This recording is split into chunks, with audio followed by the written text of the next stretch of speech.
you come out here, I'm tearing you to shreds. I'm going to come into this bathroom. She could feel the bed depress and then lay down and then roll over on top of her. I roll over onto my back. I open my eyes. Floating above me about 3.5 feet is this black figure. So black that it sucked the light out of the room. What little light was in the room, the eyes were these red glowing eyes. And what I saw, this is honest to God, what I saw was like Nosferatu, like kind of like that type of demon sitting in the hallway waiting for me. It was like it had some sort of power over me. It came up right beside me and it was almost blinding and I could not stay awake. It put me back to sleep. So this rip, I started seeing the other side. And this, to me, the best way to describe it was like some sort of portal, a doorway that I saw through to this other side, this other world. This is where it starts to become like, of course I'm getting scared because I don't know what is happening to me. And now I can see through on the other side. What I'm seeing is this desolate area. It is like a post-apocalyptic looking world.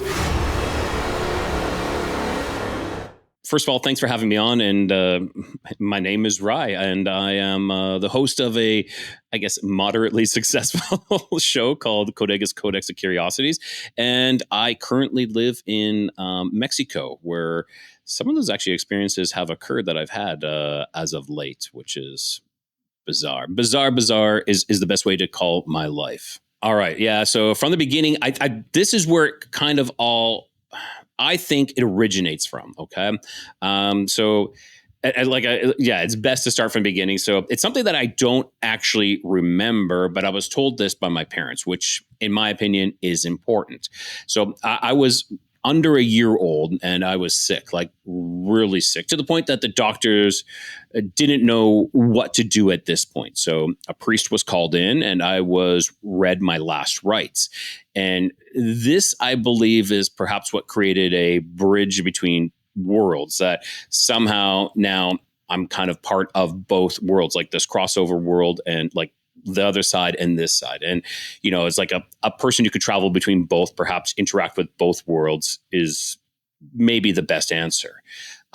Because of all these experiences, that is one of the things that I'm like, maybe, like it's only speculation. Maybe that is one of the reasons. Now I'm going to fast forward to approximately when I was 9 years old. One of the first real strange experience where I got dubbed the weird kid, which I think a lot of other people in my shoes can relate to this. Like being called the weird kid, not what happened. But I was participating in this school activity. And in Canada, we had this thing called the Canadian Fitness Challenge. And what it was you had to try to achieve these certain levels of these tasks. And if you got the highest, then you got the excellence badge, which everybody, well, myself, I was like always trying to get the excellence badge. So we were running this race. And while running this race, there's the group of people were a little bit in front of me. And I knew that if I wanted to get this excellence badge, you know, because there's the carrot in front of the pony here, I had to push myself a little bit harder because I needed to catch up with them. So at that point, I exerted myself beyond my regular capabilities. And as soon as I did that, as soon as I pushed past my regular limits, I shot out of my head. Okay. So this is a 9-year-old boy.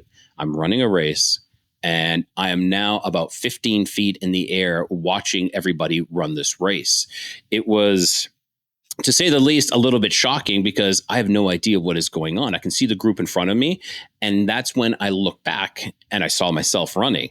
Upon realization of seeing myself running this race, it was like an instant, like a back down into my body, like up through the crown. It was up through the top of my head and I could feel myself come back in and I finished the race. There was like only seconds left and I was only up there for maybe up there. That sounds funny, but I was only up there for maybe just over a second or two. Upon finishing this race, being a 9-year-old kid without, you know, any filters, I start telling all my friends, I start telling people, I'm like, oh my gosh, you guys never believe what happened. You know, I was above everybody, I was seeing everybody, I was flying above everybody. And of course, like I said, at that time, I was dubbed this, weird kid, you know, because they're like, no, that didn't happen. Of course, it's the denial right away. And at that point, though, I knew that I needed to keep my mouth shut on certain things. And I never did have another out of body experience after that point. And I believe it, I attribute to it being like this sense of being outed or being weird.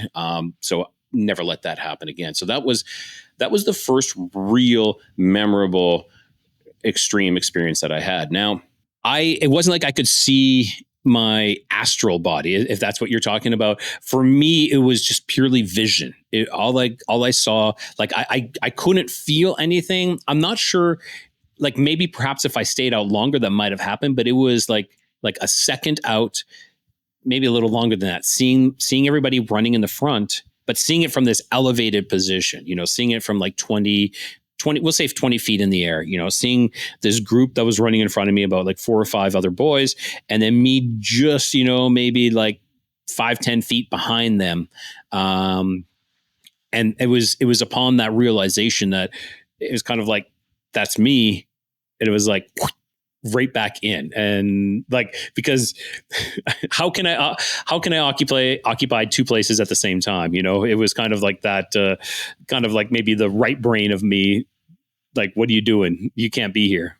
I feel like that was an astral projection. 100%. Yeah. I feel like I shot out and there I am looking down at everything else. And, I've talked with a friend of mine, and he's like, I think you could astral project quite easily. He's kind of giving me this instructions of what to do.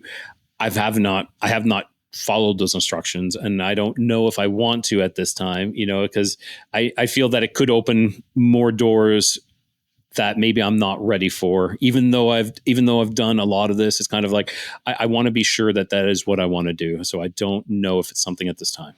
Fast forward a couple of years, I'm in grade 8 at this point. I am working on the computer which was in my parents' bedroom. It was on the second floor, and my chores that I had at this time was I had to take care of the horses. We lived on a small farm, and I had to go feed the horses.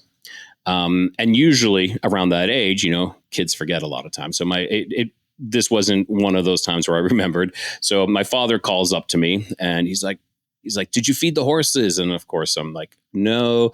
And I was on the computer typing, writing up a diary, a journal, at that time, because that's what I felt that I should be doing. So it was very personal to me. And so like I said, my father called up to me. He says, did you go and feed the horses? No, I didn't.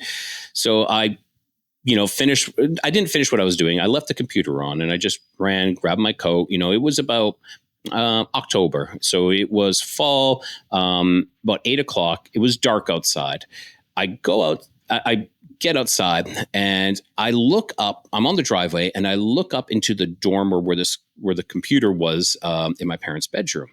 Light is on in there, and it's dark outside. So you can see clear as day within this. At that moment, I'm taken aback because there's someone sitting at the computer desk. So, of course, this is my personal thoughts and everything in this journal. So I'm very concerned. But who I see is my grandma. Okay. Now, my grandma is alive and well, but she doesn't live with us. She lives, maybe like 15, 20 miles away. It's 8:00 at night. My grandparents aren't there, but clearly it is my grandma. I can see from the shoulders up, and I can see the hair. I can just see a side profile, and her hair is very distinct. It's kind of like this, it's shorter, and it was curly. It was kind of like this blondish gray kind of hair, and just staring at the computer. Of course, my grandma doesn't know how to operate a computer. And so I'm very concerned because, and you're trying to make rational thoughts about this. Like, can't be my grandma. It's got to be my sisters or my mom. So I run down, go and feed the horses, go into the barn, feed the horses.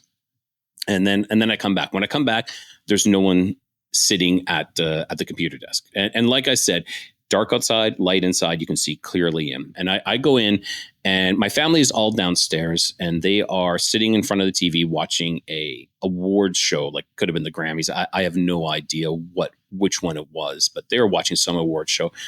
And I'm very concerned that someone has read my journal. And I'm like, who was up there? Someone was up there in the computer room, or on the computer, because it was in my parents' bedroom. And they're like, well, no one has left here. And they're like, I'm like, no, no, no, no. Someone had gone up there and was on it. And they're like, no. And my oldest sister said, well, I went to the bathroom just down here, but we haven't left. We've never been up there. So I sat there, and for the life of me, I couldn't understand what had happened. I went upstairs. Nothing was changed on the computer. Nothing was done on the computer, but it was like a doppelganger of my grandma, identical. I don't know how to explain that, other than I believe there was some sort of. This house is full of these kinds of stories, not doppelganger, but things happening. I believe something was there, and it took the form of my grandma, because it wasn't threatening, it wasn't frightening or anything at that point. So that was another weird experience. Now, this house in general, to me and to my sisters as well, felt like fear. I was terrified to be in this house alone. Yeah, I was a younger kid, but we're talking even to the age of a young adult. I was terrified of being in this house alone. Whenever I was there, if my parents had left, I was like 13, 14 years old, I would bring every single animal we had, like our outdoor dogs, cats, put it all in my bedroom. And I just felt safer that way. I would dread to go downstairs into the kitchen to make myself something to eat. It was like this big ordeal for me to be like, okay, I got to leave the sanctity of my room to go do this. So this was the start of this house. For me, for instance, my mom had some crazy experiences as well, but this was, the first real, I don't want to say viable, but like the first thing that I could actually see at this house was this doppelganger. The fear was constantly there, though. It was always there. So this was the first experience. Now, as time went on, other smaller experiences happened in this house. For instance, one time I was climbing the stairs, walking up to my bedroom, and I could see into my bedroom, and I had a pair of binoculars hanging from the windowsill. And I used to use it because we had, wildlife in our backyard, whether it be like coyotes or foxes or deer. And, I'd always like to see if I can see them. But as I was walking up, these binoculars were swinging violently side to side. And I'm like, what is going on? And then I kind of have to turn a corner a little bit to still, like, I can see into my room when I'm climbing up the stairs. But when I get to the top, I have to kind of turn and I don't see into my room at that point when I have to turn and go in. And as I enter, the binoculars are completely still.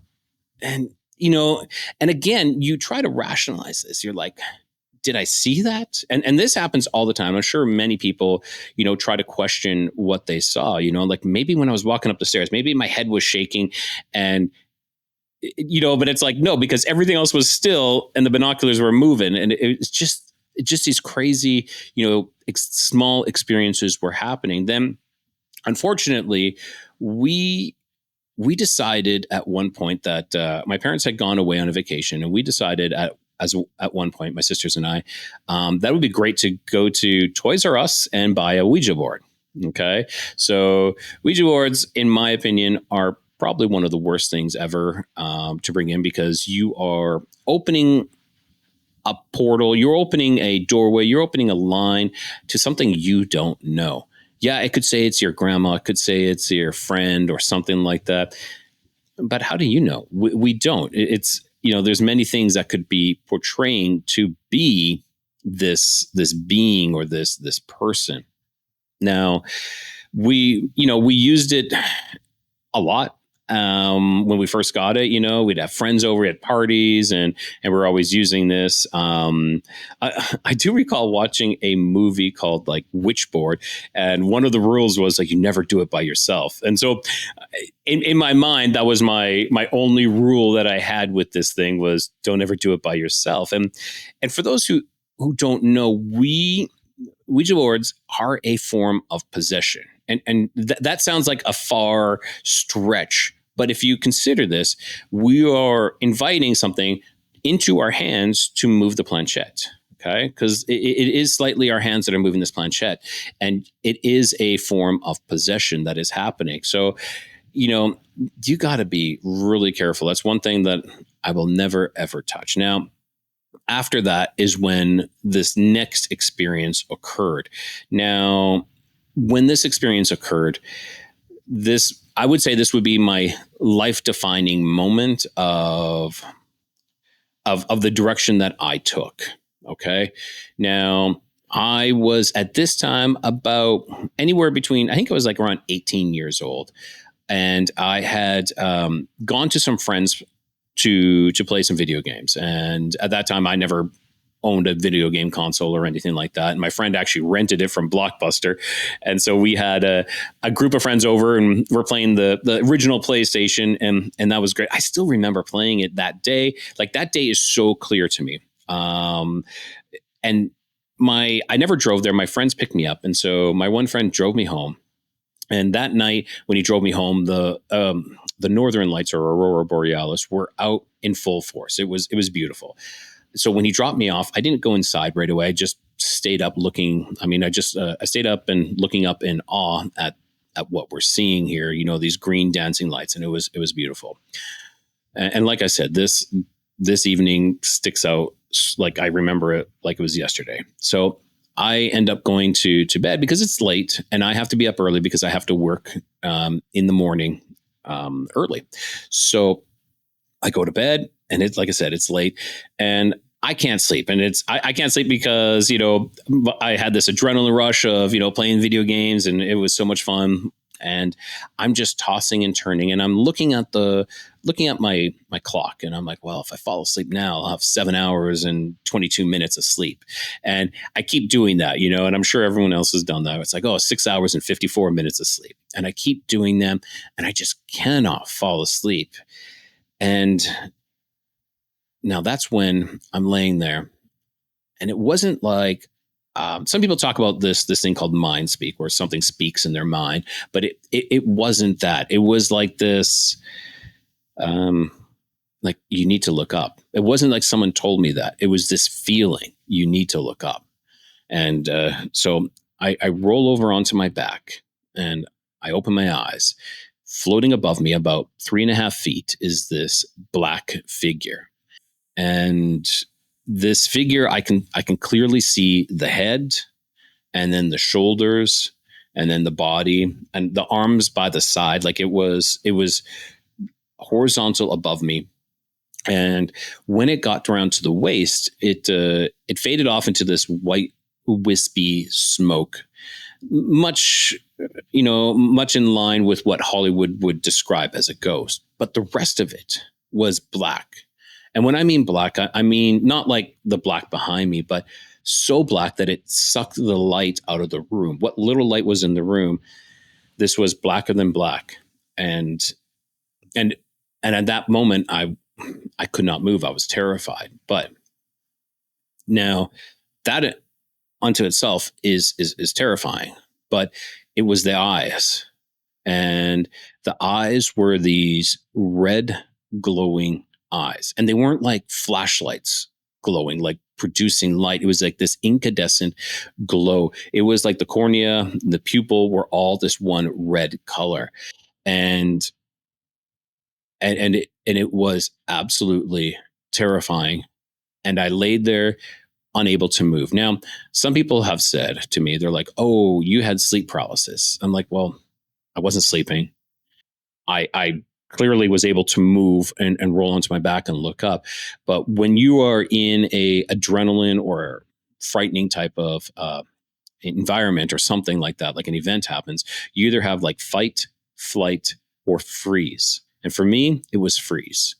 And the expression scared stiff is exactly what I was. I laid there, and now this entity, this thing, disappeared after a couple of seconds. It was gone, but I could not move. I did not know what to do. I laid there, unable to move for. It could have been minutes, could have been hours, could have been an hour. I don't know. The next thing I know is I'm waking up in the morning, and I'm, my alarm's going off because I have to work, and I don't know what to think of what just happened. I'm, I'm questioning again. I'm questioning what just happened. Like, did that happen? Who do I talk to? Who's going to believe me? It was years before I actually opened up about this event. Like, there are other times where I've talked about some things happening, but this is one that I never ever talked about. And it was at that point in my life that there's something out there, that's greater than, and not in a greater in a good way, but greater in this negative way that we don't truly know. I was I went to church all the time, but no one talks about this at church. They talk about the stories. Sometimes they talk about the stories in the Bible about like casting out demons and stuff like that. But that's just stories from a book. That's what it's kind of portrayed as. And there's just like they're parables, or there's morals to the story. What do we take from this? They don't actually tell you that, no, this was real. Like this stuff actually happens. And so it's that point where I kind of went on my own journey, and I walked a different path because of all that. So it was terrifying. Now there is some other parts of this, including to this house. And this one, I usually don't go into this because it's just intense fear. It's not like I saw anything, but it was this buildup of this fear to such an intensity. So a couple of years later, I come home late from work, and I remember I got home and I was fine. And I all of a sudden just got violently sick. And I went into the bathroom and I was throwing up and getting extremely sick. And like I said, I don't really talk about this because it's not like, oh, I saw something or there's some noise, but and this was about midnight, 1 a.m. I couldn't leave the bathroom. I was so stricken with fear. There was something messing with my mind. And what I saw, this is honest to God, what I saw was like Nosferatu, like kind of like that type of demon sitting in the hallway waiting for me. And again, I didn't see it with my eyes. And so that's why I don't really tell this that often. And it was kind of like, yeah, you come out here, I'm tearing you to shreds. I'm going to come into this bathroom. And I was like, no, I'm safe. I'm safe here. And this bathroom had 2 doors. The one door, I had left open, and the other door I had closed. And I was terrified. I could not leave this bathroom. I was in that bathroom for over an hour after I'd gotten sick. I was in that bathroom for over an hour, to the point where I'm 19 years old. I'm screaming for my mom. I'm calling for my mom and my dad because I was still living at home at that time. And finally they come, turn on the lights and come. They're like, "Are you okay?" And it was like the salvation. It was like the light was the salvation. They turned on the hallway light, and I'm like, yeah, I'm just sick. I'm just really sick. And so then they were able to like escort me to my bedroom, and I'm a young adult, and I'm unable to leave this bathroom at this time, which is, it's like, is your mind playing tricks on you, or is there something else in this house that is feeding off of your fear? I don't know, because it's a speculation, but with everything that went on in that house, I wholeheartedly believe that it was some sort of entity that was causing me to have these visions of sorts. And it was terrifying. And like my father had some experiences in the house, like an A-port type experience where something appears out of thin air. My mother had a couple of experiences as well. And rewind back to when I was about 14 years old, I was playing hockey a lot, and I had a very early tournament in another town that was far away, and we had to leave at 5 a.m. So my father and I left, and my mom was home by herself. And at that time, she woke up probably around 6 or 7 in the morning. The light was coming into their bedroom, and she could see someone standing in the dormer. This is the same dormer where the computer was, where I saw what I thought was my grandma at my computer. So she saw someone standing there. And, when it's really early in the morning, sometimes you don't make sense of things. So she just assumed it was my father. And this being came from the window, walked over in front of the bed, came to the side of the bed that my father sleeps on, and sat down. She could feel the bed depress, and then lay down, and then roll over on top of her. Okay, so this is what she felt, and then next thing you know, she's kind of like, because she was awake at that time. She said she was like struggling to stay awake, but then she fell asleep. It was like instantly fall asleep.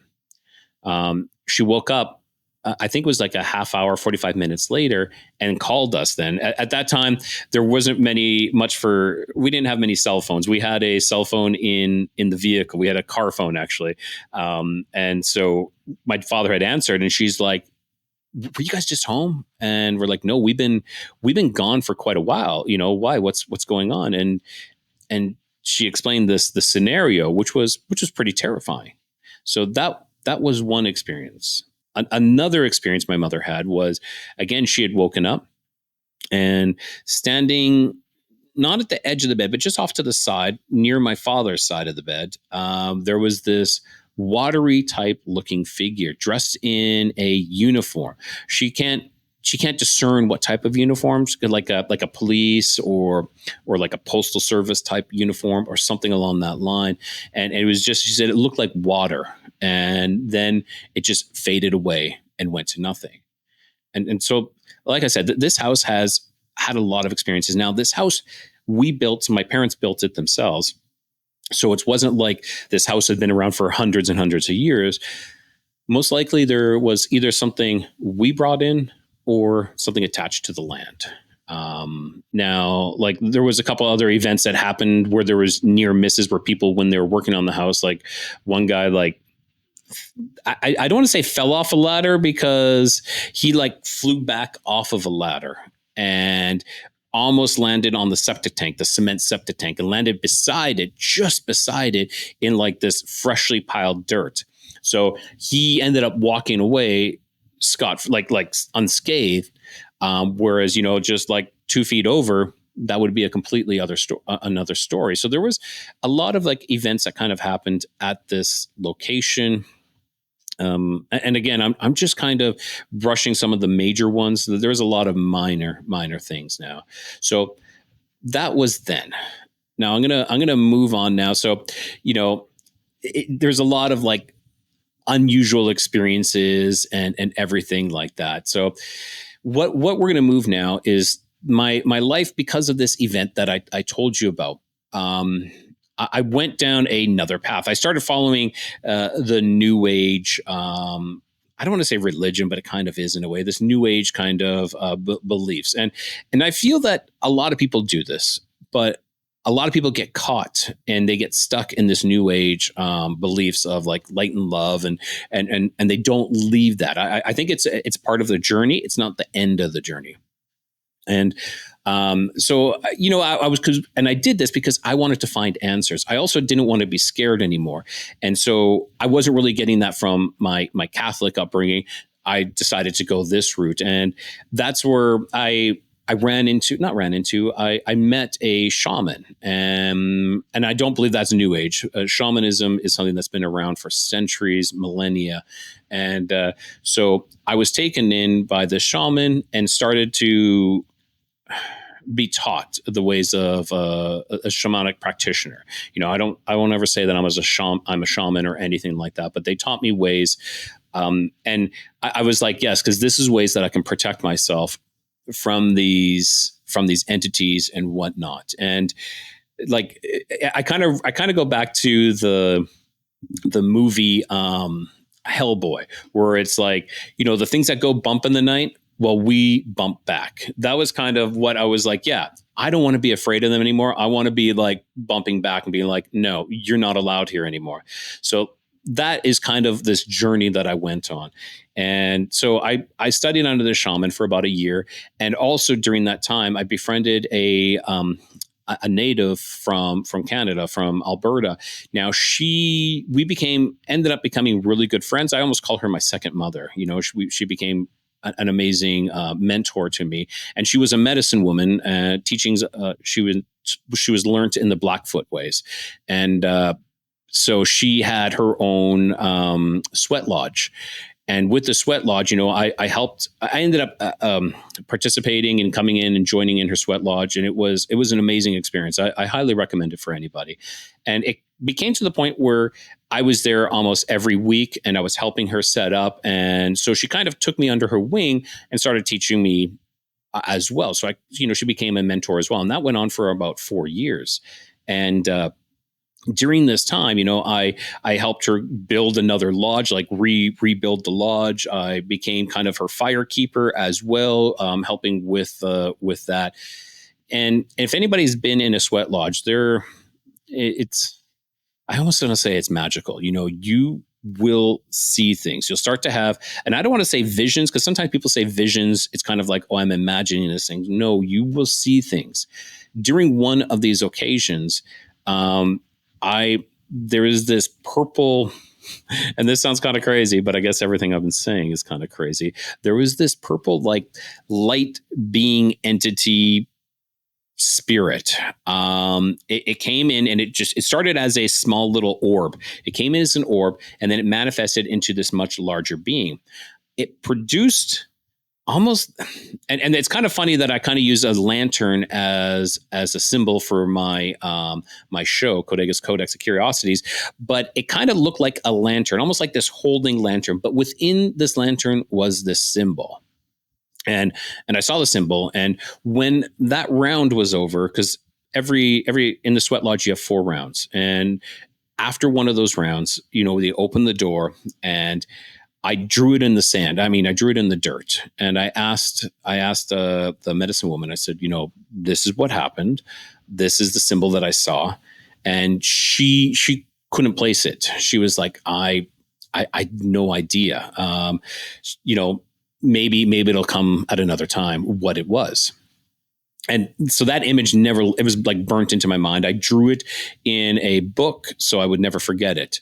Now, about 2 weeks later, I go into a local Chapters or Indigo and bookstore, and I grabbed this book of like symbols and signs and symbols, of like this really cool looking book, and I opened it up, and I just kind of randomly flipped through a couple pages, and I see the symbol, and I was like, okay. It was kind of like one of those like, oh my God kind of moments, eureka, and what it was called the Indalo.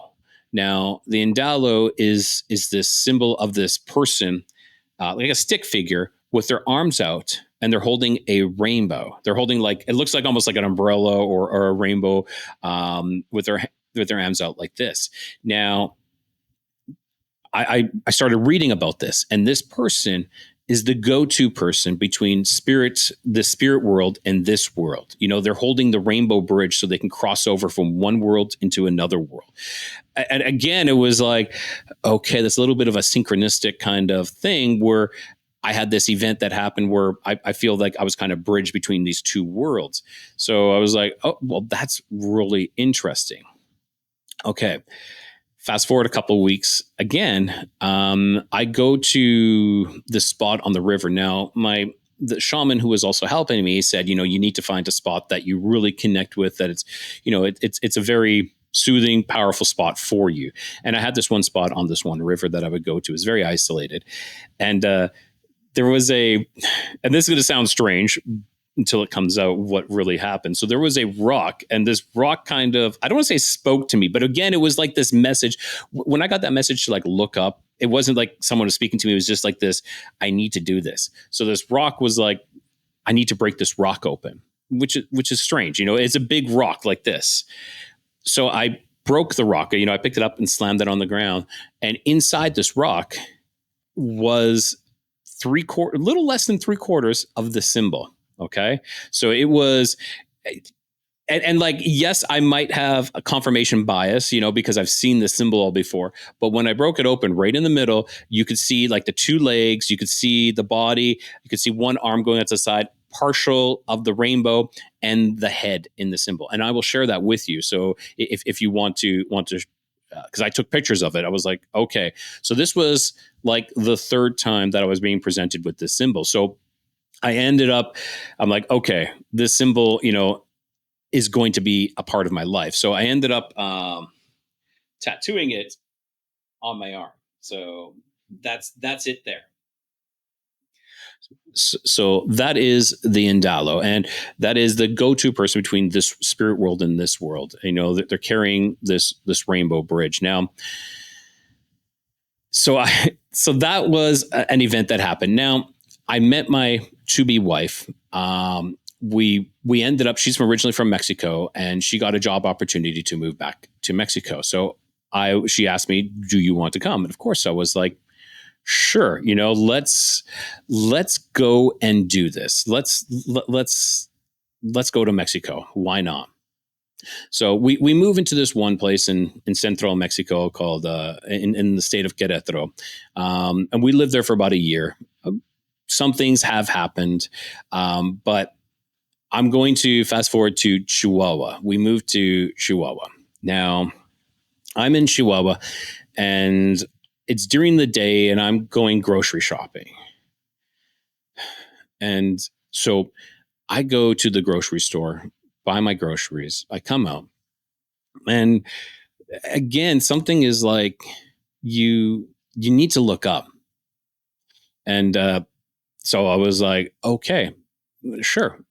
So I look up, and floating above me is this, and I can't tell you the exact height because the shape of it and what it was is very hard to discern what it was or the height it was this white, and I'm going to say cloud, but it sounds ridiculous to say that, but it's like a white plasma cloud. Okay. And it was undulating and changing shape rapidly. So it was moving over onto itself and just changing shape, kind of rolling over onto itself. Now, there was no other clouds in the sky, and clouds don't act like this. And it was not just staying in one place. It was moving over this way, then up, and then down, and then over. It was kind of like staying in this one general area, but like flipping over onto itself constantly. And I'm in the middle of this parking lot by myself. There's no one else. Well, I mean, sorry, there is a lot of other people out there, but there's no one else looking up. And I'm sitting there staring at this, and everybody's life is just going on, like as if nothing else is happening. And I have no idea what I'm looking at this time. And so I take out my phone, and at that time I had a Samsung S3, and it would not pick it up. It would not, like, I'm trying to, I don't know if it was too light or what was going on, but it would not pick it up. So instead, I'm like, I need to experience this with someone. So I called my wife, and I'm telling her, I'm like, this is exactly what I'm seeing up here, and this is crazy. And that's when I look over more to the left. When I look over to the left, there are two black triangular craft, and they are kind of like on an intersect course for one another. And they're separate from this white thing that's floating in the air and that is moving all around. And I'm going to call it a plasma cloud, because that is my best guess and speculation of what this is. So I'm kind of like caught between two things, looking back and forth. And these things, they're not moving incredibly fast, but they're moving fairly fast. And like I said, they're on an intersect course to one another. So I'm looking over at this plasma cloud, and when I look back, I don't see it happen, but now there's only one. Okay. It was as if they went together, and then there was only one black triangular craft. And it starts going across this whole horizon. And at that time, this plasma cloud disappears. It's gone. It completely vanishes from sight. It is completely gone. And now this black craft, triangular craft, just goes along the whole horizon. And I sat there on the phone for about 13. This took about like 12 to 13 minutes. And I'm talking with my wife the whole time as this is happening. I'm like, you will never believe what I'm seeing. So What this black craft was, I don't know. Was it some sort of military craft or was it a UFO? I don't know. What I can't say that, but this plasma cloud above me was absolutely phenomenal. I want to say to this day, I've never seen anything like that. But recently, just about a year ago, I came across a video. There was another gentleman called the Renaissance Man, and he posts videos of certain things. And there was a video where he says this plasma cloud, and I look at this, and I'm like, this is almost identical to what I saw. The only difference is the plasma cloud, this cloud that he's showing, is more translucent. Mine was more solid, but this is more translucent, and it's moving and it's changing shape, and it's moving fast. Like, you're like, this is not, no cloud does this. And also in his video, in this video that he's reviewing, there goes a black triangular craft zooming across at the same time as this plasma cloud, which again, I'm like, okay, that's too synchronistic to what I saw. Too much of a coincidence to what I saw as well, that there is this plasma cloud and this black triangular UFO type of other craft flying through at the same time. So it was really crazy. And like I said, I lived with that for years and unable to really try to to find something. But then I find this video, which was kind of like this confirmation of like, yeah, that is exactly what I saw. Now, what I believe it is, I don't know. Could it be like a craft that's cloaked? It could be, I don't know. It is some sort of plasma or plasmoid. And that seems to be coming up more and more often, where people are talking more about these plasmoids and coming into our reality. It's kind of like almost as if these entities are coming through as plasmoids and then taking shape into something. Or maybe it's the vice versa, that they're turning into a plasmoid and then crossing over into another dimension. So that was that event. And that was a big event. And that was, like I said, that was in Chihuahua, Mexico. Now, we moved back to Canada. A couple other, lights in the sky, orbs in the sky. But I moved back to Mexico again. So, and that's where I'm at now. Now, here, I feel that I'm in the state of Campeche, in the city of Campeche, and there's been USOs been filmed, underwater submerged objects that have been filmed off the coast here. It's not it's on YouTube if you want to Google that, but that's not technically what I saw. But one evening, one of my friends needed to call me, and we have a patio up on the third floor, and I was like, yeah, sure. And as I'm going outside, I get this feeling again that I need to look in this one specific spot in the night sky, because it was nighttime. And I'm like, I need to look in this one spot. And again, it's not like someone is telling me in my mind or like messaging me like a voice. It's just this feeling I need to look. So I'm on the phone and looking in the sky, and I see this white light starting to get brighter and brighter and brighter in this exact spot that I was like supposed to look. So I'm like, okay, what is this? And I'm like, it must be an airplane. It's got to be an airplane. Except though, it splits off. It splits off into two lights, and it does like this almond-shaped kind of trajectory where it kind of curls back, almost like an oval, kind of, and it curls back onto itself. So there's two white lights now, and then they curl back onto themselves, and then they join up again. And again, I'm on the phone with someone seeing something, and I'm telling them as I'm seeing this, dude, I'm like, this is incredible what I'm seeing here right now. And it goes on as one white light for a little bit, and then it just and it fades out completely. I was like, okay, that's crazy, but I don't stop looking in that direction. Under a minute, it was like in that specific spot in that sky, it was a very short, like little falling star, almost like an instant, like and gone as well. So it was like this very intense, bright white, not intense, but a bright white light, and it shot through the sky in a short little path and disappeared as well.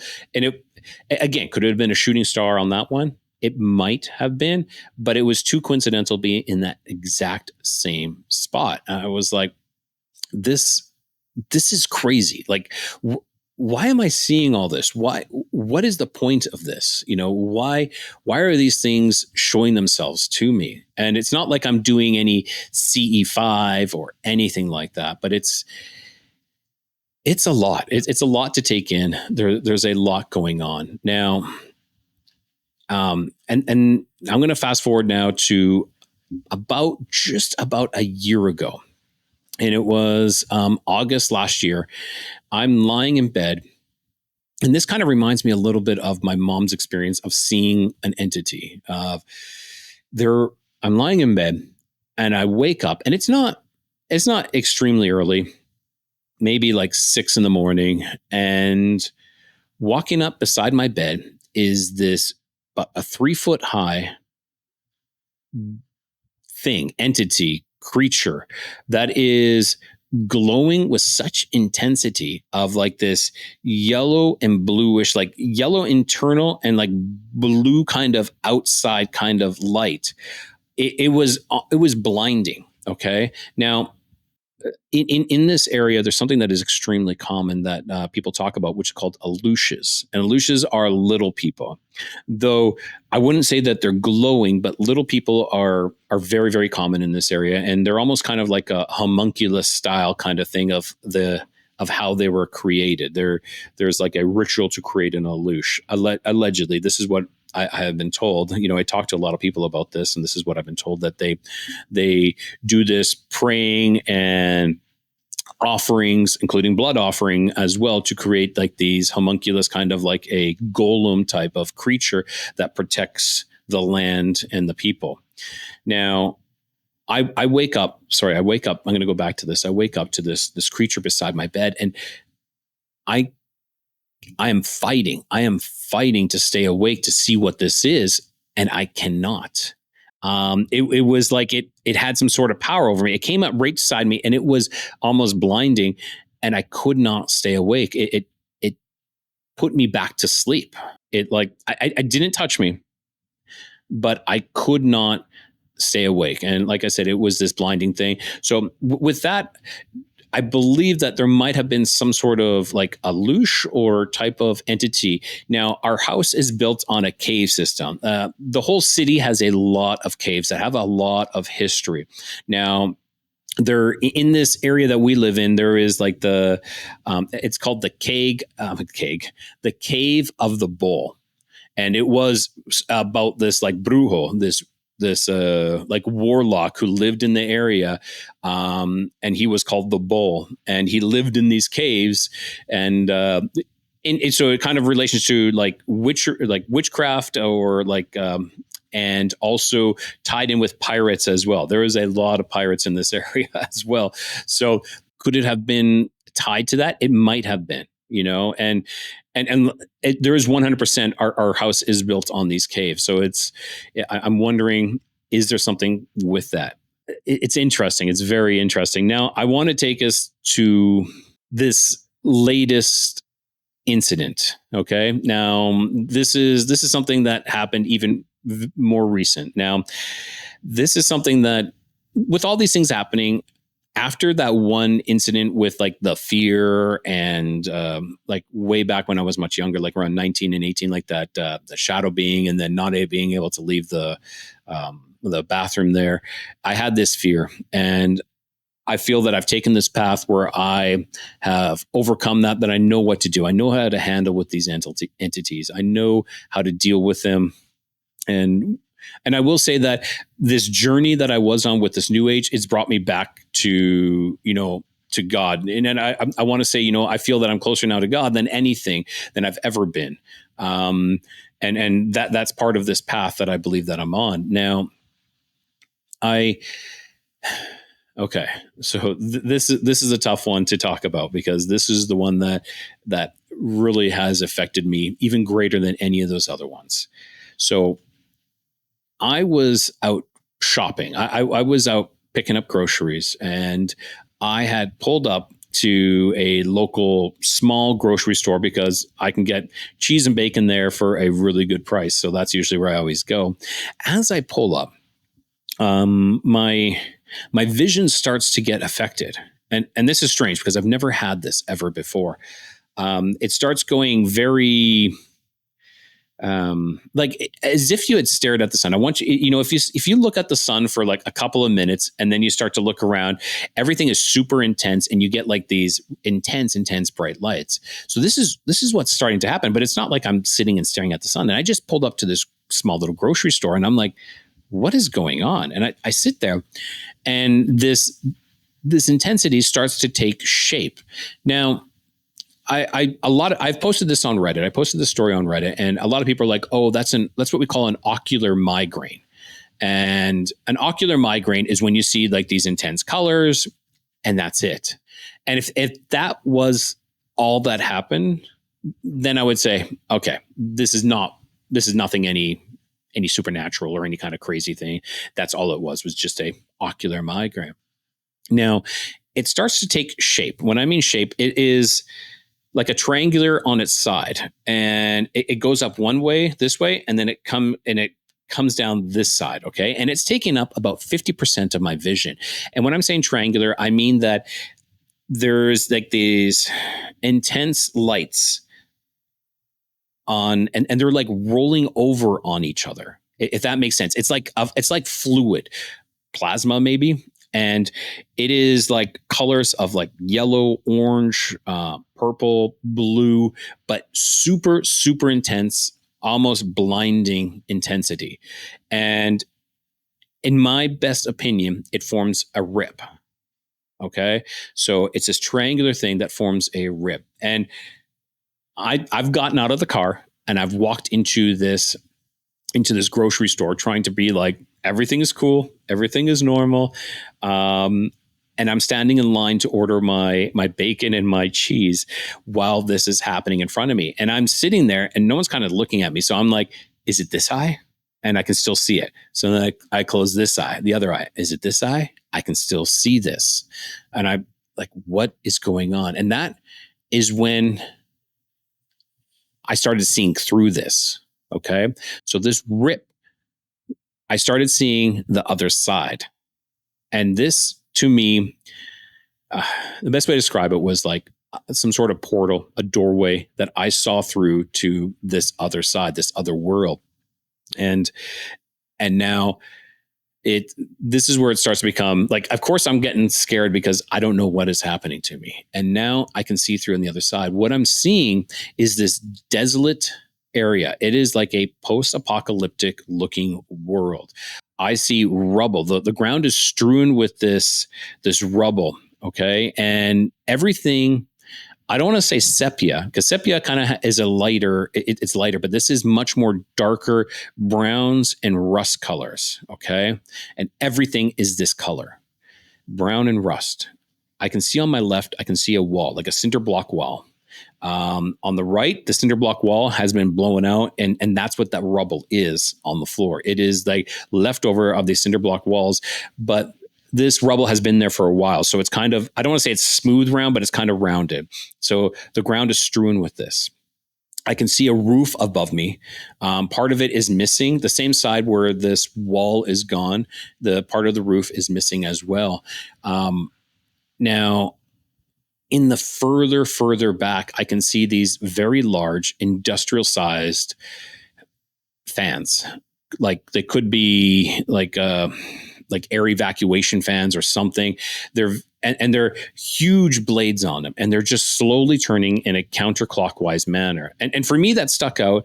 And the reason is because of being with the natives, and especially in the sweat lodge, when you do everything in counterclockwise manner, it is kind of called the contrary. It's not how you're supposed. Everything should be going in clockwise, but when you go in the counterclockwise, it's kind of like a big faux pas, like there's something wrong. So you always should be wary of that. So these big fans were moving in these counterclockwise manner. Now, some of them were stacked too high. They were like in these box enclosures with little like grills in front of them. And some of them were too high. Some were just single. And they're kind of like in almost a wall worth of them, maybe about like eight of these fans, and up in the sky, because part of the roof is gone and I can still see, and especially in the far back, like there's nothing in the far back. There's no walls or anything in the back. That's where those fans were. I can see the sky. The sky is these fast moving clouds, and they're coming kind of on an angle towards me a little bit. And they're the same kind of like, they're slightly whitish, but they're that rusty brown color. And they're just, the sky is just moving like this. And I'm sitting there trying to keep everything together. 50% of my vision is gone, and I'm looking through this, and I have to kind of look around. So I order my bacon and my cheese, and I go and pay for this all. And I'm still seeing this. Like, I kind of, and it's not like, this isn't a vision. This isn't like, oh, I see this in my mind's eye. No, this is what I'm seeing. Now, I will say, wherever it was anchored to me, meaning wherever I moved, it moved with me. It wasn't like I could turn around and look into the left side of this or turn around and see what's behind me. When I moved, I was only given one view of this. And it was this desolate, abandoned area. And I pay for my stuff. I get in my car. I only about a block away from home, and I'm like, I need to get home. And I'm losing my shit. I'm on the outside, everything is fine. Inside, I am terrified. I am absolutely terrified. So I get home, I park the car, and I come in, and I tell my wife, all I say to her is, I think I have a headache. I'm going to lay down for a little bit. So I go and lay down. And at this point, I pray. I actually pray that I don't know what is happening to me. I need this gone. Like, I'm terrified because I'm thinking I'm losing my mind. And so I'm terrified, and I pray. And within a minute after praying, it was gone. My vision restored and everything. It was, at first it was not really much shape or form, but it was this intense brightness. And it like you said, an overlay, 100% of what it was. And then it just kind of opened up into this rip. And it was lined and the line, like, when I say lined, I mean, like, okay, the border was this like rolling, undulating, intense, bright light. And like I said earlier, if you stare at the sun and you look around, that kind of like remaining kind of flashers or whatever, that's what it was. But it was just constantly kind of rotating and like this plasma, and it opened and it opened up in front of me. And that's when I saw through it. And so, like I said, it's very reminiscent, similar to what some people call an ocular migraine. There's no real explanations for ocular migraine. They try to say, well, it's because of this or this or this or this. And there's no relief for an ocular migraine. It's not like you can take a pill and be like done with it, like take an Advil or something. And so perhaps they are the start, and, the start of seeing into something else. And that's when I saw it. And like I said, I was standing in line. I never closed both eyes. I only closed one at a time, just to see, like, is it affecting one eye or is it affecting the other? Trying to get some answers as to why this is happening and what I'm actually seeing.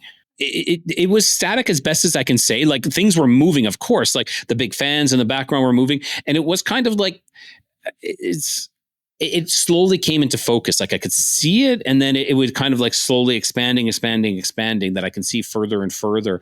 And, when I saw like the clouds, you kind of look and then you can see the clouds. It was almost as if like you woke up and your eyes kind of not working 100%. You're kind of rubbing your eyes, and it's like, okay. And then things start to come more and more in focus. That was kind of like the gist of the feel of how it was.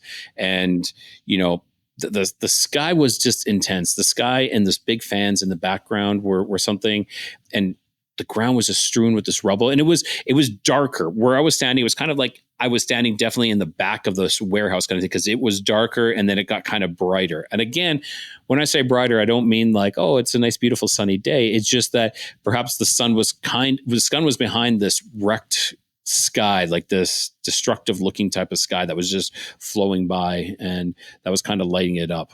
I just saw the place. I did not see any type of beings or creatures. When I talked, like Nick said, he saw like insects, like you saw, like a scorpion and whatnot. For me, it was not. It was just destruction, aftermath. That's the best way I can just describe it. Desolate. How did you keep your composure? I'm like, I know the world is still going on around me. I can see this, but I know the world is still going on around me.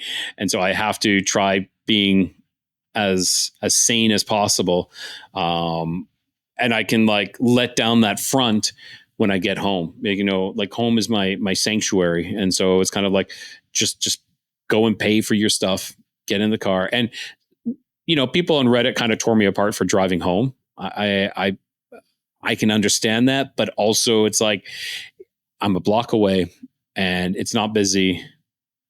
Yeah, I know it wasn't the best thing to do because, like I said, 50% of my vision was obscured. Like 50% is here, 50% is there, and it's not like I can see like with this eye and this eye. No, it's like the main front. I can see around for what's going on in this world, but the main part of my vision was being taken up by what I was seeing. Kind of, I have to kind of like turn my head to see down the road when I was driving. So it was intense. Like I don't know how to describe it more than it was intense, and it was something that scared me and it stuck with me, and I'm still trying to figure out the why. It's like this path that I've been taking, the road that I've been walking, shedding light onto these things. Maybe it was like, you're on the right path here. Have a look at what this other world, we can only see less than 1% of the actual light spectrum, so perhaps this is the world that we can't see that is just in front of us, perhaps or it's an overlay, maybe like a Russian doll, like those Russian nesting dolls. That this is just on the other side of the veil, one of the many veils that's there. And this is why we're being invaded by, these creatures, these things, is because they don't like that world. They like our world and they want to come over and experience what we experience. And this was the most terrifying, but also like crazy experience I've ever had in my life, excluding, even in comparison to like the shadow being floating above me. And so I would say for the past like 7 months, I've been trying to figure out what I saw. Like, what did I see? What was that? And I came upon a couple of people who have talked, actually 3 people now that I've talked to who've had similar experiences. One would be Nick from the Occult Rejects. He talks about seeing a sepia style world where, there was like scorpions and things like that, like these other creatures that he had seen this. And if you go to the Occult Rejects, you'll kind of see like one of their thumbnails or like their main thumbnail is kind of like these circles with these sepia pictures in it. And that is actually what he saw, some of the things that he saw. So I was like, okay, like I tell the story and then he tells me. It wasn't like I was being influenced by him. And then I talked to Paul Stobbs, who has written the book called The Nephilim Look Like Clowns. And he talks about an incident where he had an incident with a hat man. And this was a dream, though. He will say that this was a dream, but he says it was more real than anything he's ever felt. And this hat man was walking in this type of post-apocalyptic world, same colors, same description. He said one thing that stuck out to him was like this hanging sign, the sign that was hanging by a chain, and it was creaking back and forth in the wind. And this hat man was part of this world. And then finally, I was listening. I listened to a lot of other shows and talked to a lot of people. Was Tony from the Confessionals, and I can't remember the name of the episode. There was an episode where there was these entities, these portal entities of sorts, and this gentleman saw through one of these portals, and on the other side, he saw this same type of world, this post-apocalyptic world. He saw like this brownish landscape, and he saw like this twisted tree. It was this twisted tree, and it was very desolate looking place as well. So it was, and it's not like I saw that I had this experience first before trying to figure this out. So, it's kind of like I'm collecting these stories and putting them together to try to understand what I saw. And this is purely speculation. This is purely me trying to get answers, and I'm just trying to piece things together. What I believe I saw was the other side that is inhabited by disembodied spirits. Disembodied spirits are demons. Demons are what's left of when a Nephilim dies. This is a disembodied spirit. This is the world it inhabits. That is why they come into our world to try to possess us. They come to try to possess us so they can escape that hell and try to experience, because when they're in there, they can't drink anymore. They can't, they can't get sustenance. They can't get food. They can't have any types of other feeling. They come in here, they try to possess us so they can, taste our food again, drink our drinks, have our feelings, to try to embody us so they can live in this world what they once did before. This is what I believe I was introduced to, what I saw. But the question is why? And now that's the road that I'm walking down now, is like, so why did I see this? And, that I'm searching for answers for that. I have a feeling, but I'm still working on that. It's like, why did that come? Why did I get that? Now, if some people want to get a better picture of what that world to me kind of looked like, in the movie Constantine, where Keanu Reeves, Constantine crosses over into hell. It was very similar to that. Like everything was just flowing really fast. There's heavy winds. Everything was like this brownish color, though that was a little more cinematic and whatnot, but it was very similar to that. So if you want to see that and see what kind of similarities that I saw, that is it. So those are some of the experiences that I've walked in, that I've experienced throughout my life here. Now there are other ones, but I tend to just talk about those ones right now. There is a lot of witchcraft in Mexico and certain parts of Mexico. It's a part of the history. Yep. There's just a lot of things there. Warlocks, witches, just, demon summoning, all that stuff. Yeah, it's a widely accepted part of life here. Like and I'm going to say that one thing that fuels it is jealousy. And people like, what do you mean by jealousy? A lot of people will go to brujos and brujas and hire them to spy on their loved ones, because like on their boyfriend or their girlfriend or their wife or their husband, because they don't trust them. And so they will do like shape changing. Like, there's many stories about like black dogs, big black dogs. And that ties in here when these brujos or brujas would shape change into a dog or into an animal and follow your loved one. And this is, it's not unheard of. Like it sounds funny, but it's so true. So jealousy of, and untrusting is one of the biggest issues.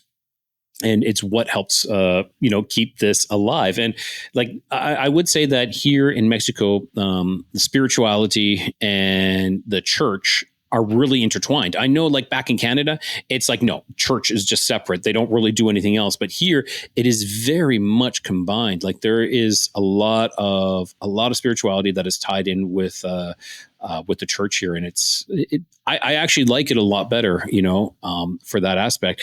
But, we all have to be careful. Like there's a lot of witchcraft here in Mexico, and it's widely accepted. Stante muerto.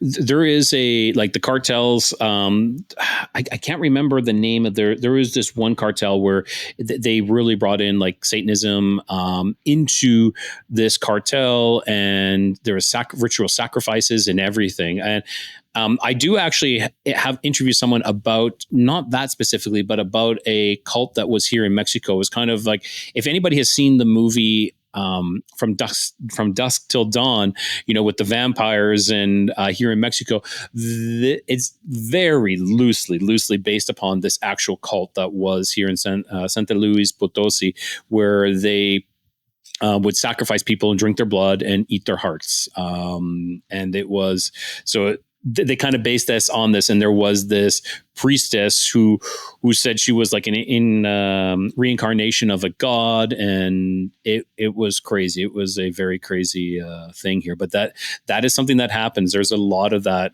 kind of worship and whatnot here.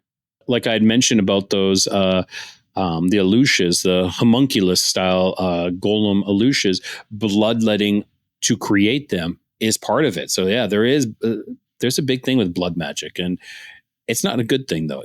Blood magic is not good. So it's kind of one of those things I would definitely stay away from. There has been, I haven't touched upon this in a while, but there has been a handful of terrifying things sighted in the Sonora Desert, specifically like gargoyle-like beings coming out of caves in the ground. Wow. I have not heard of any type of these gargoyle beings, though. Like the caves, of course, are a lot of times, like connection to the underworld. That was with the Mayans. That was like the caves were always the connection to the underworld. They were very important within their culture and their lifestyle. So, even though they usually did a lot of sacrificing on top of the pyramids, which was more the Aztecs, but the Mayans did that as well.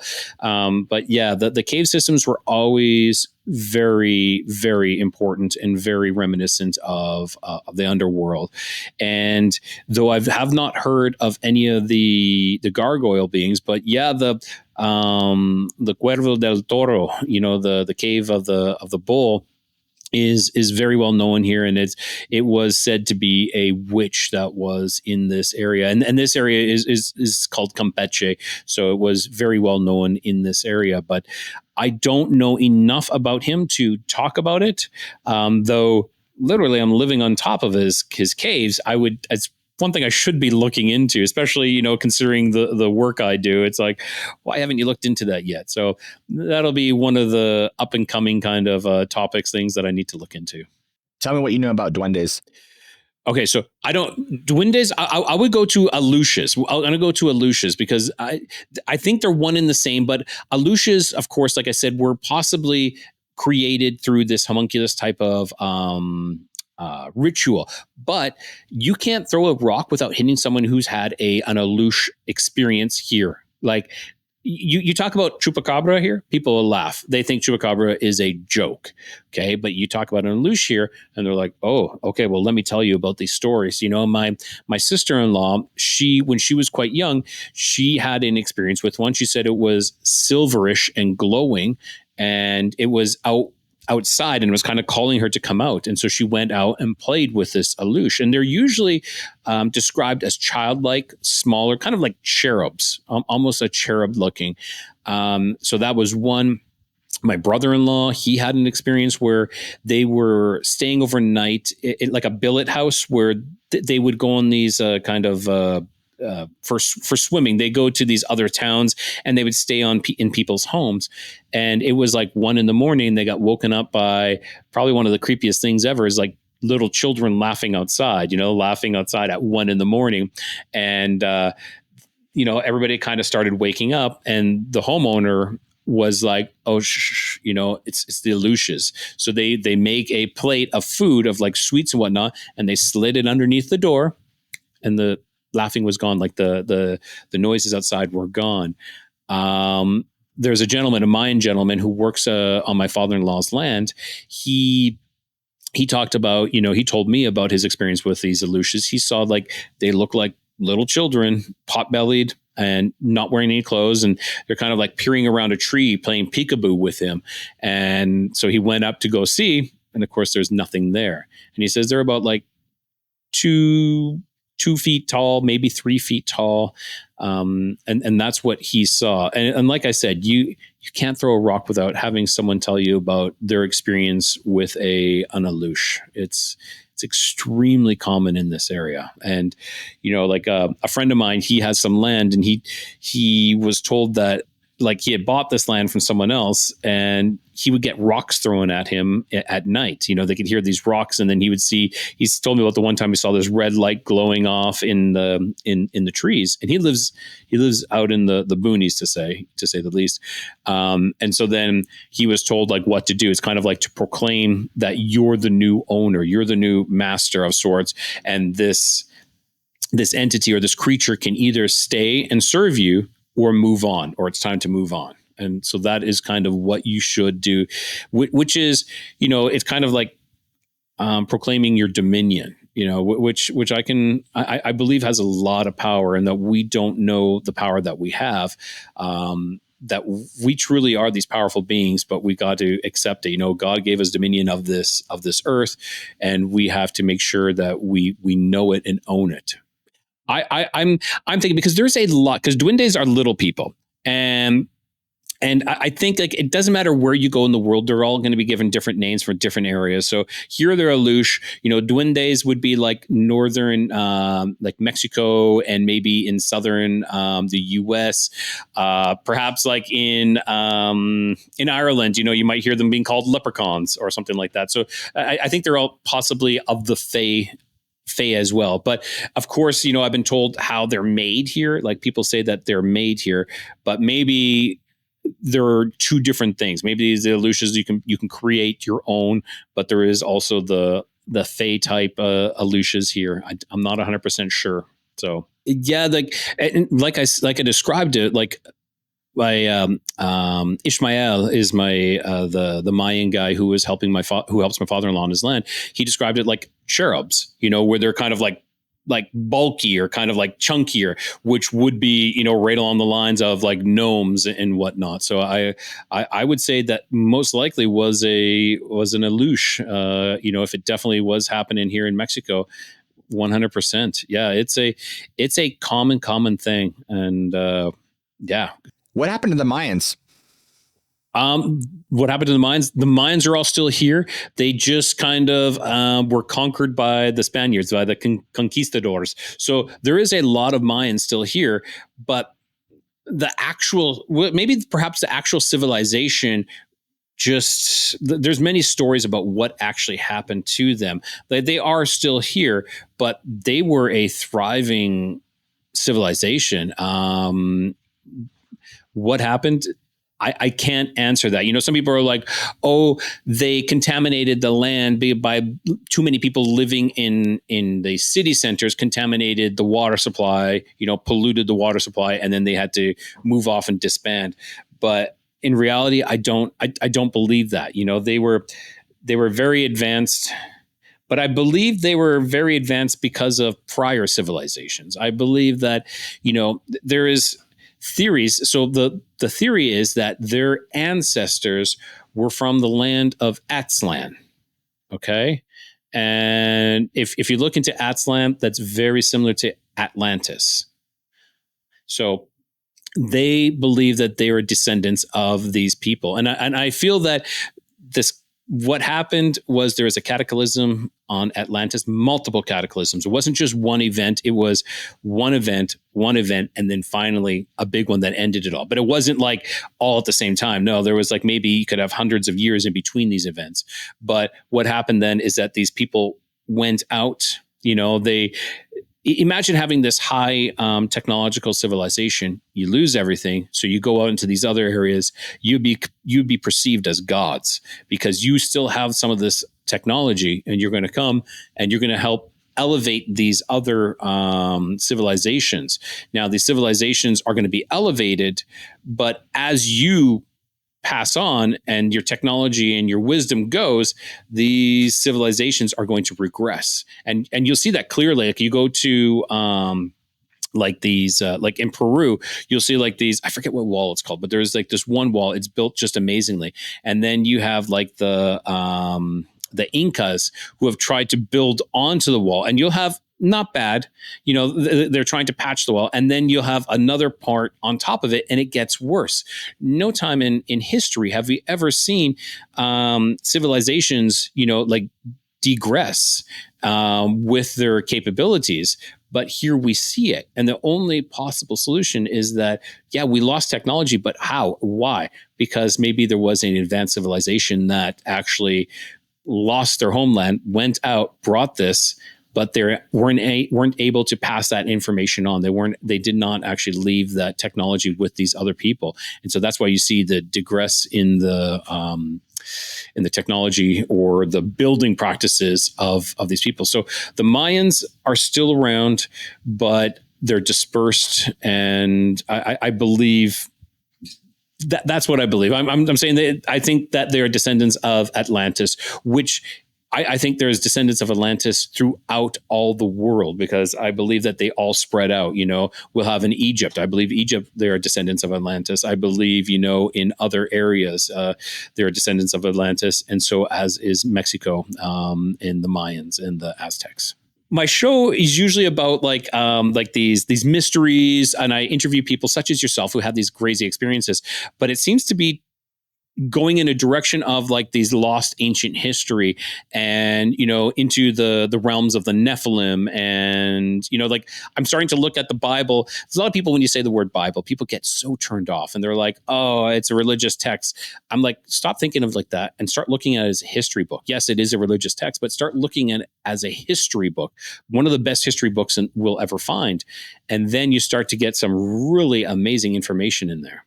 Are you at all familiar with, I'm drawing a blank here, Timothy Alberino? No. Wow. This is like a lot of the stuff you're talking about. I think you and him would click a lot. Yeah. In Peru, there's a village he stayed at. They were having this village was having like these nightly visitors, and they call them face peelers. I heard about this. Yes. It was it's what these men, they're like in like full black body suits, like similar looking to the Green Goblin in the first Spider-Man movie. And they would like kidnap these people and like take their faces off. I mean, not just like like the entire, like the flesh from like basically here up was just gone.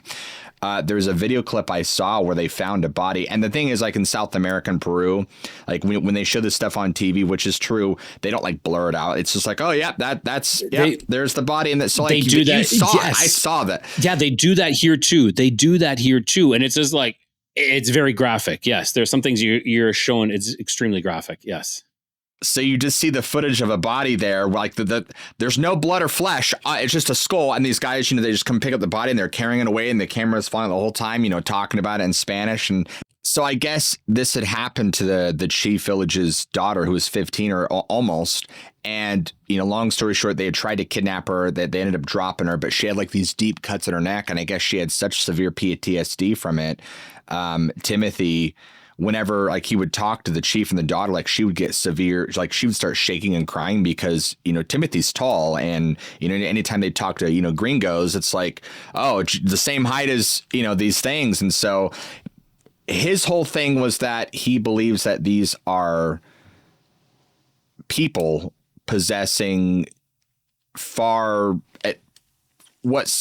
sort of advanced technology, and they're very nefarious. For whatever reason, they're doing the peeling thing. We don't know. And when you talk about like this, like people who possess this far greater technology, this is not so far-fetched. If you start thinking about it, like if we go back to, let's say we do go back to Atlantis, let's say it really did exist and it really did succumb to some sort of apocalyptic downfall.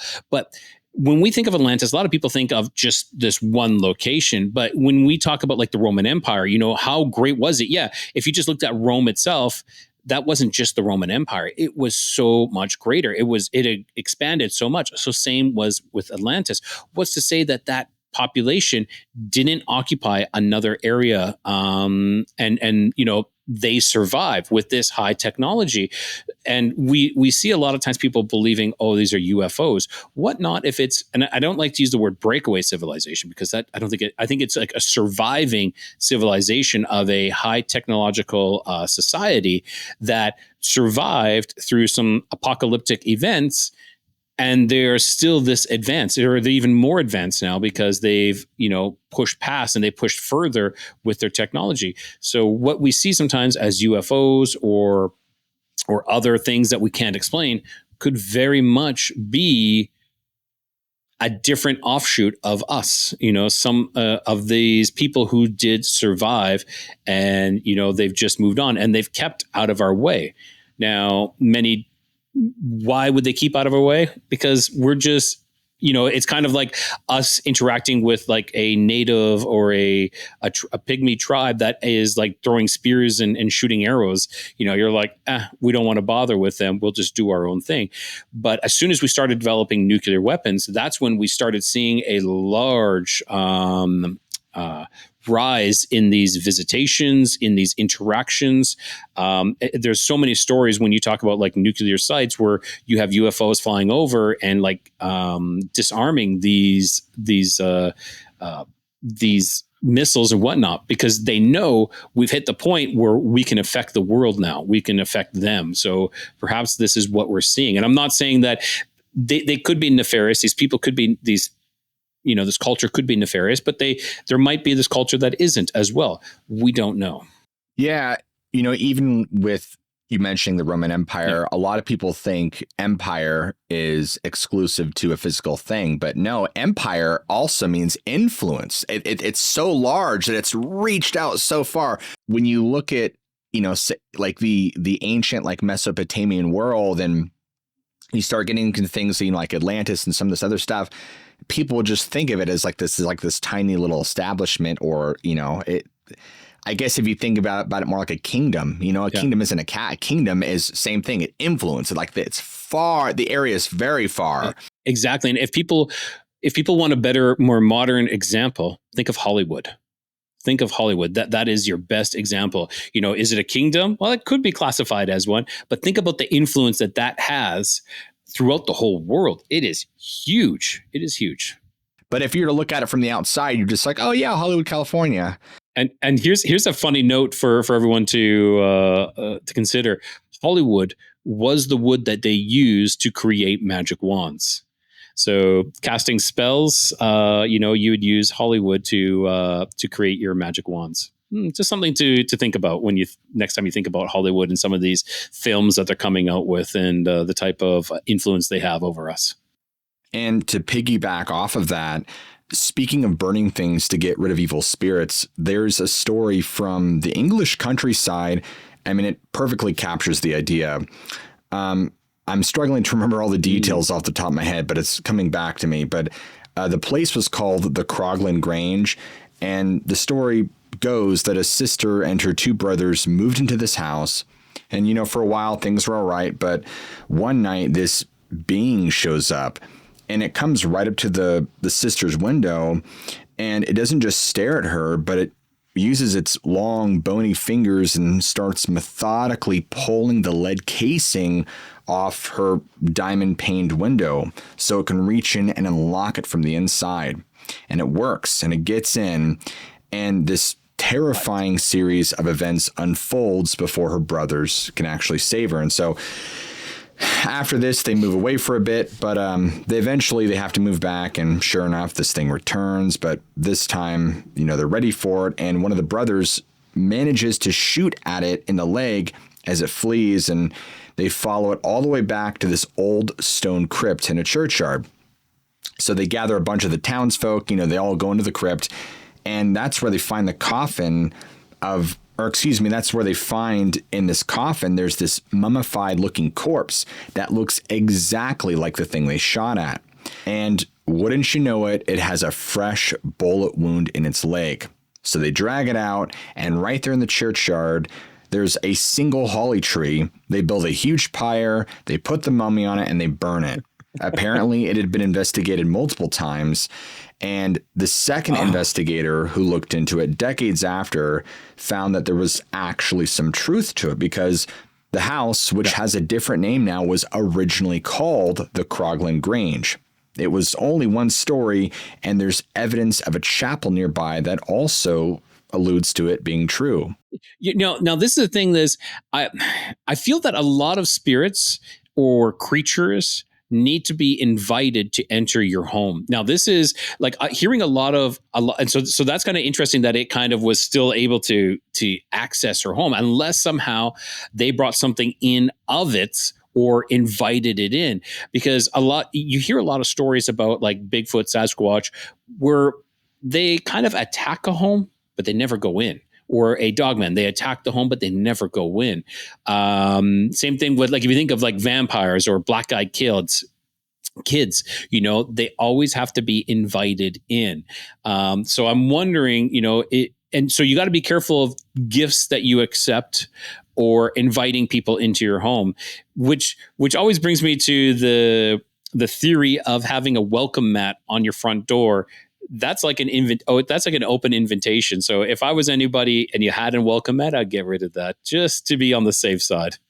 Tell me more about the Nosferatu spirit. I know you had said, which again, we somehow segued this perfectly. Yeah, true. You had mentioned, you saw it, but you didn't see it with your eyes. And so when you were telling me this, I was writing this down. In my head, I thought you were seeing it through your spirit. That's exactly what it was. Like, I would say that moment was even more terrifying than when I saw that entity floating above my bed with the red glowing eyes. I could not leave that bathroom. I was absolutely petrified with fear beyond. And I know it sounds crazy that I saw that entity with the red glowing eyes, but this I didn't see. But it was in my head. It was like if you're saying like my spirit saw it, I agree. It was just outside in the hallway waiting for me. And it was bald headed. There was no hair on it at all. That I know for a fact. And that's why I've referenced Nosferatu, because that is what I, kind of saw. This was kind of like this kind of hunched up kind of creature, long fangs, long claws, and just kind of like, come out here. I'm waiting. I'm here. I'm going to come and get you. And that is what it was. Seeing things in your spirit is like almost having the image like just appear in your mind. Yes. Yeah. So it's like you didn't see it, but like you saw it, and it's letting you know that it knows that you know what it looks like. Yes. Because it wants you to know how. Yeah. That is exactly it. And it's like, it's showing me where it is. It's not like just this static image in your mind. It is like waiting out in the hallway, and you can see it waiting there for you. It's waiting there for you. And it's getting off on the fact that you're terrified. So it's almost like, come on. Mm-hmm. Oh, feeding off of your fear. That is one thing that it feeds off. A lot of these things, I believe, feed off your fear. This is something I haven't talked about a lot. But the only thing I could partially relate on is I had an experience back when I was probably I want to say it was probably 23, and I had fallen asleep on my couch, and it's really weird because people talk about dreams. I wouldn't say this was an out of body experience, but this was probably the most realistic dream I've ever had. I mean, it was real as real. Yeah. And I could still remember the room down to the details outside, Anyway, I remember I in the dream, or whatever you want to call it, I was in a hospital bed. It was in a small room. Then there was a wall window. I can't remember exactly. It was facing west. And I remember seeing outside, seeing the grass. I mean, it was very there. But for whatever reason, kind of like your situation, I don't know if whatever reason I decided to look up or what, but that there's this being that just appeared like hovering directly parallel above me. Yeah. And it was a girl, and it was the most hideous, ugly looking thing. And the closest face I can describe to people is the girl from The Exorcist. But it was so evil and hideous. And I remember she's probably about maybe like this close to my face, and she was just there, and she didn't say anything. She was just laughing. Wow. And I remember being so scared. And what's weird is even though she was like parallel like this, her hair wasn't drooping down. It was like, just like normal. Okay. Yeah. And, she's laughing in my face. And I remember in this thing, I couldn't move my body. Mm-hmm. So, maybe it was sleep paralysis, but whatever it was. But I remember just being like, help. I'm like, I can't move. I can't move my head. And I remember I somehow woke up, came out of it. And it wasn't like, oh, that was a nightmare, because we've all had nightmares before. But I was like, it's been like 12 years since that. And like, I can't really tell you a single nightmare that I've had in my life where I'm like, oh, yeah, like whatever. But there's just, you know what I mean? Like, you, out of all people I know, could relate. There's just some experiences you have where I'm like, I don't think that was just a dream or a nightmare. Like, there was something about that. So here's the thing is, like if we actually have a dream or a nightmare, like, does it affect us that much? Like, I've had nightmares. Yeah. And but that's something more. If it's that much that it's like you said 12 years ago. Yeah, this had to have been like 2012, 2013. Okay, so you're just like, the year, kind of what happened. It's more than a dream if it's affecting us that much. And it's kind of funny you mentioned dreams, because that's something I did not get into, but there is, that's a whole other episode about all the dreams and like these predictive dreams that I've had one that literally was 4 years to the day come true. It's like this. I had an incident. I'll go into it just quickly.